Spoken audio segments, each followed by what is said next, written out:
There are some passages that I think are especially appropriate for today and this time of where we are. Blessed are the peacemakers, for they will be called children of God. Matthew 5. If a house be divided against itself, that house cannot stand. That was Mark 3, actually, before Abraham Lincoln. Turn away from evil and do good. Search for peace and work to maintain it. Psalms 34. The seed whose fruit is righteousness is sown in peace by those who make peace. I think those words are all appropriate for where we are today. It's another quote that I think is applicable to where we are today. You can't use the military as a political weapon. Do you remember who said that? I said that. There's another quote. The option to use active duty forces in law enforcement, use forces in a law enforcement role, should only be used as a matter of last resort, and only in the most urgent and dire of situations. We are not in one of those situations now. I do not support invoking the Insurrection Act. Do you know who said that? Secretary of Defense Mark Esper, appointed by President Trump. You can't set fire to the house and then claim you are the one trying to put out the flames. Do you know who said that? You guys are not well read. That I can tell you. A.J. Parkinson said that. Last night we had continued protests across the state, but there are two very different situations that are going on, and we have to keep them separate, and we have to address them as separate situations because they are night and day. One is protesting, and the other is looting. They are two very different situations. Some people choose to morph those two together. All the protesters are actually looters, and we should treat them as looters. That is not a fact. That is not the truth. That is not the reality of what is going on. There are people who are protesting, and there are people who are looting. Very, very different situations. The protesting is righteous indignation over Mr. Floyd's murder and systemic racism and injustice. And you listen to their point, I think they're right. You look at that Mr. Floyd's murder on television, and it is reprehensible. There is no police officer in this nation that would defend that. And people are appalled. And again, it's not the first time. You can't say, well, this is an isolated incident.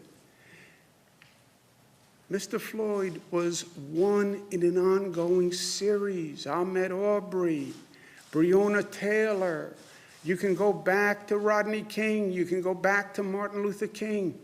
There are dozens and dozens of the same case. Righteous indignation. It's more systemic racism, righteous indignation.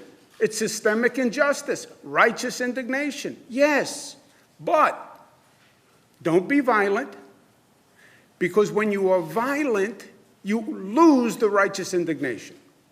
When you are violent, you play to the critics who want to say, oh, they're all violent looters. They're all a criminal element. And that actually defeats the righteousness of the message. Mr. Floyd was nonviolent. He was nonviolent against the police. The crime that they were possibly investigating was a nonviolent crime. Violence actually demeans the situation and loses the righteous indignation. And I would urge the protesters to respect the curfew. because the curfew is necessary because the police have a real job of policing, dealing with the looters. And the looting is criminal behavior, pure and simple. There's no righteousness, there's no message, there's no indignation. These are opportunists who see the police are busy dealing with the protesters, and they say, well, here's an opportunity to loot and to steal and to cause mayhem. That's all they are. This is criminal behavior, period, designed to create chaos. Well, there are anarchists in there also. Fine. It's all illegal behavior. And we will not allow our cities in this state to be in chaos. Period. Public safety is rule one. Maintaining order is rule one. It's not going to happen in the state of New York. We're not going to allow the looting that we've seen on videotapes, the chaos that we've seen. Period. The police must be empowered to keep order, stop the looting, and stop the criminal activity. Distinguish between the protesters and the looting. Yes, you have police action which is necessary to work with the protesters, but the police have to be there and be empowered to stop the looting and the chaos and the criminal behavior that people are trying to exploit this moment for their own selfish criminal purposes. And the police have to be able to do their job. And the police have to be supported in being able to do their job. I've sent New York State Police to cities to deal with these protests. They have to have the right numbers. They have to be empowered to do their job. And we've had protests again last night all across the state. I want to applaud the local police who have done a great job. I want to applaud the state police who have done a great job. The protests were mainly peaceful all across the state. And I want to thank all involved for keeping it that way, protesters included. New York City last night was much better. The protesters were mainly peaceful. The police officer had the resources and the capacity to do their jobs, and the results last night were much, much different than the night before, and that's what it's all about. And I think the people in New York City should feel much better today than they did after the night of looting. These are perilous times. There's a lot going on, and we have to understand what's going on and the difference among the issues that we're dealing with. You have the COVID crisis. You have the murder of Mr. Floyd, two very different situations, but both critical in and of themselves and both happening at the same time. It's then wrapped in an environment and a dynamic that is racially charged and politically charged. It makes it a very, very perilous time in this country. And we have to be careful. We have to be very careful because the consequences are steep on both sides of this equation. So leadership, good government, responsibility is more important than ever before, especially in these divided times. COVID-19 is still a real threat. We're still battling that. I know it's not on the front pages today, but it is still in people and in society. We're still battling that. That is going better than it has ever gone in New York. We have the lowest number of hospitalizations ever, and we have the lowest death toll ever. And God bless the people of New York for what they did. God bless the nurses and the doctors and the essential workers and the frontline workers, because they saved hundreds of thousands of lives in the state of New York. We have to remember what made us successful during COVID, that we're New York tough, but New York tough is multifaceted. It means New York smart. If you're going to protest, protest intelligently. Remember, the COVID virus is still out there. So protest intelligently. We're united. We're not black and white. We're not upstate, downstate. We're not red and blue. We are one state, one community. And we came together that way. We're disciplined in fighting this COVID. We're disciplined in having our right to protest, but doing it peacefully and in a way that respects law and order. And we are loving at the end of the day. Yes, we have issues. Yes, we have challenges. But we've shown how good we can be as a community and how much we respect one another and the sacrifice we're willing to make for one another. Let's keep that spirit that we developed over the past 95 days. Let's keep that going, because that is pure magic. If we stay united and we stay loving and we stay smart, we're going to handle all of these issues and we're going to be the better for it.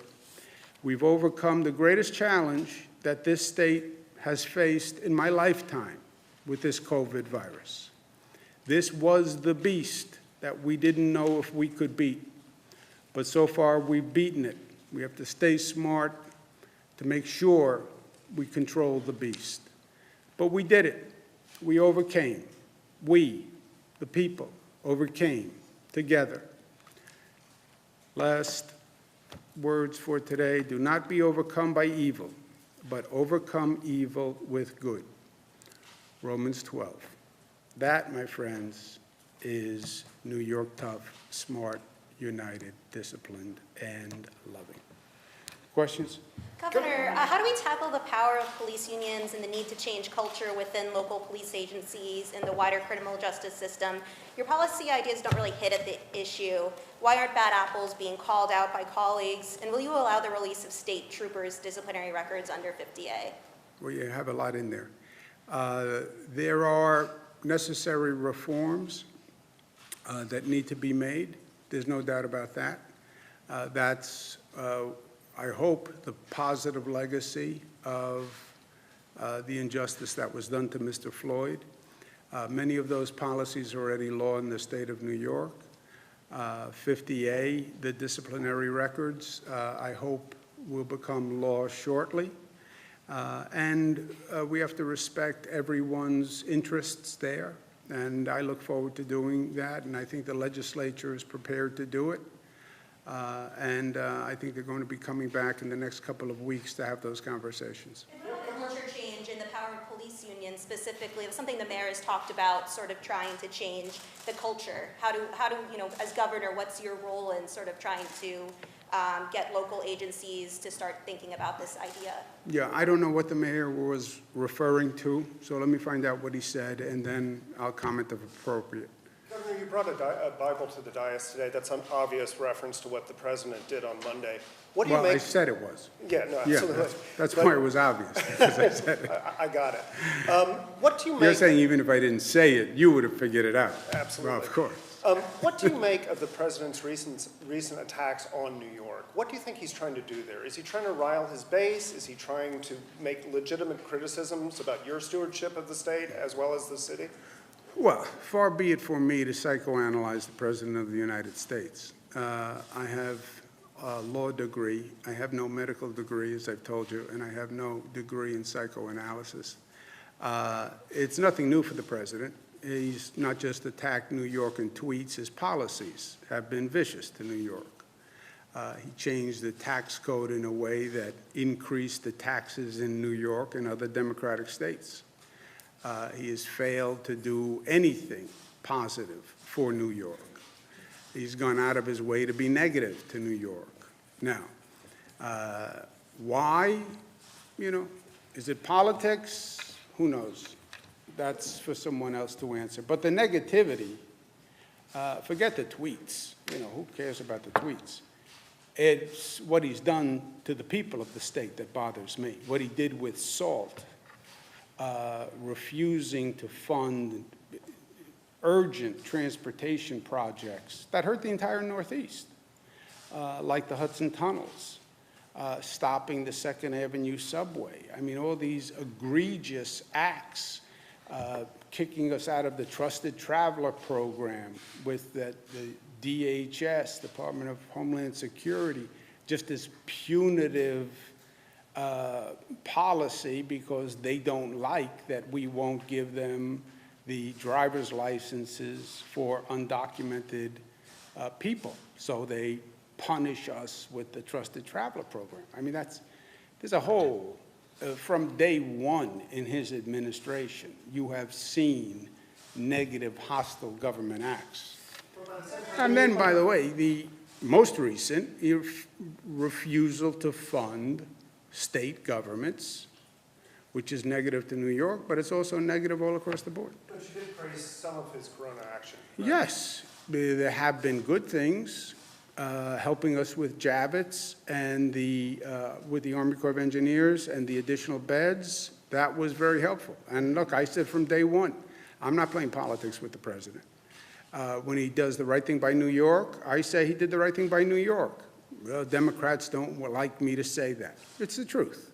When he does a bad thing for New York, I say he did a bad thing. And it's good and it's bad. I think I was in the White House last week. We had a meeting. But have you spoken to him this week at all? No. Governor, I'm sorry. Duty troops from Fort Jerome were sent to D.C. to help out law enforcement there. Do you have a comment on that, and how do you feel about that? Well, yeah, I don't think you should use active military for political purposes. I don't believe it's constitutional. And now you have his Secretary of Defense saying that they shouldn't be used. Now, how can the Secretary of Defense say that and then do it? That's another question. If you don't believe it's right, when you pull up Secretary Esper's quote again there, please. If you don't believe it's right, why did you do it? You can't do it and then say, I think it's wrong. So you just admitted that you did something that was wrong? Well, look at his quote. The option to use active duty forces in a law enforcement role should only be used as a matter of last resort and only in the most urgent and dire of circumstances. We are not in one of those situations now. I do not support invoking the Insurrection Act. Then how did you do it, Mr. Secretary? Question for him, not for me. Jimmy? Governor, that's clear about active duty military, but can you talk a little bit more about the National Guard? How close was Well, the what state- were they in? The question was about active military in Watertown, right, Fort Drum? Yeah, That was the question. Different question. Okay. So how close did you come to activating the National Guard for New York City? Did you ever suggest to city officials that you thought the National Guard should be on standby? And just shed a little bit more light on that and when you think it would be appropriate to do that, especially given your statements now about using active duty military personnel. Oh, National Guard are different than active military personnel for political purposes. National Guard, we deploy for public purposes. We deploy them to help with the COVID virus. We deploy them for storm emergencies. If they were deployed for New York City, that's not a political purpose. That's to help the police function in New York City. So those are not political purposes. But we did not send the National Guard in New York City. I said yesterday that there was a terrible night of looting. I was prepared to send the National Guard to help to provide the resources if the city needed them. But I said, I don't believe the NYPD needs the National Guard. They're the largest police force in the United States of America. They're like 38,000 people. So I don't believe they needed the National Guard. I believe there was an issue of management and deployment of the NYPD. You have to remember the NYPD, first on a personal level, I grew up in Queens. I grew up with the NYPD. My neighborhood, a lot of my friends became police officers in New York City. It's the best, a little New York arrogance, but I believe it's the best police department in the country.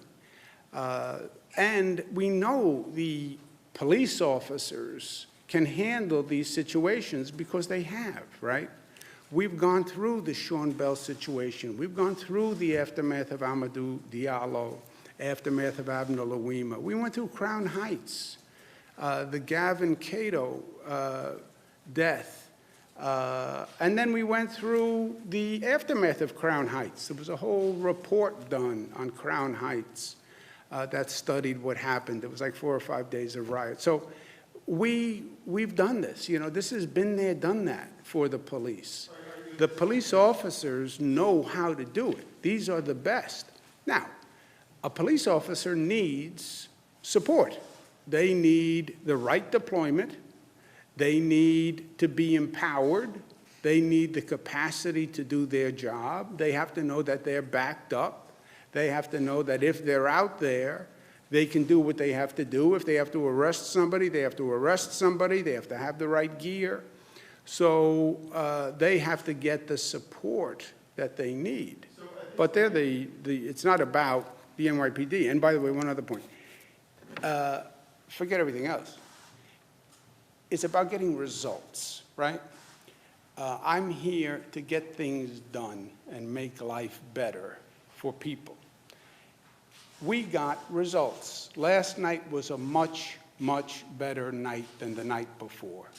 So it worked. We got results. Let's just remember what we did last night, and let's keep that going.